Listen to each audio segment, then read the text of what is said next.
Okay, so time to start some of the mechanical rebuild.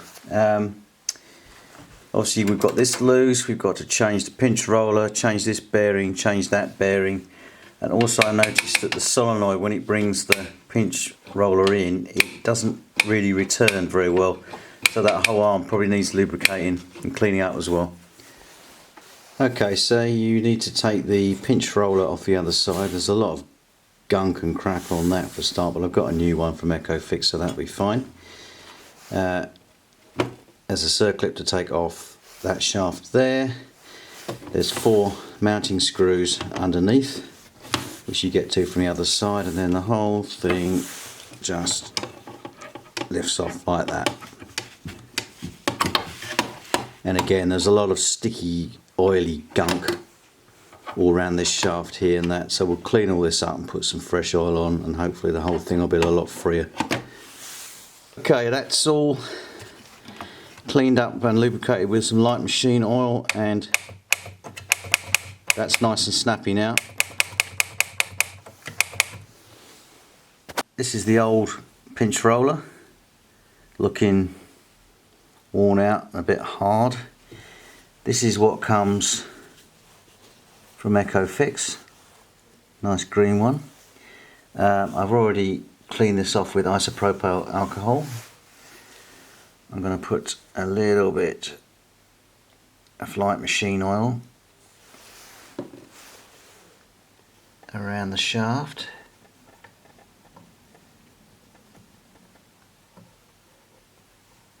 Like that. And a little bit down the middle. I'm going to pop that on there. Put the washer on top. Put the black cover on.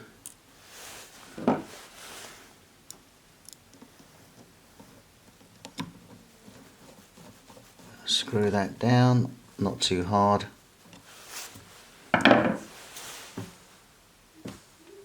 And that seems to be spinning quite nicely there. And then we get rid of this old one.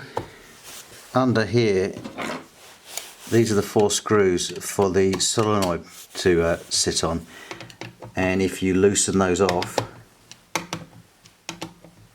you can move the position of the solenoid motor and adjust the pinch roll pressure. But we can't do that yet. They're accessible through the top cover. So obviously you have this on, and then you can loosen them through here, and then you can get that pinch roll pressure right, but we'll do that later. So you've got the new pinch roll over here. I've changed the bearing over here. I've decided to start cleaning the heads with isopropyl alcohol, and this is what came off the first one that I did. Wow, look at all that. Some very nasty stuff on the heads. It's time to change this tape bearing here. So the one that came out is a, if you can see that, a 19mm bearing, a 626Z again, and then I've been supplied with a 22mm bearing and a 19mm bearing, because apparently some have 22 and some have 19. So this is a cover that goes over the top like that,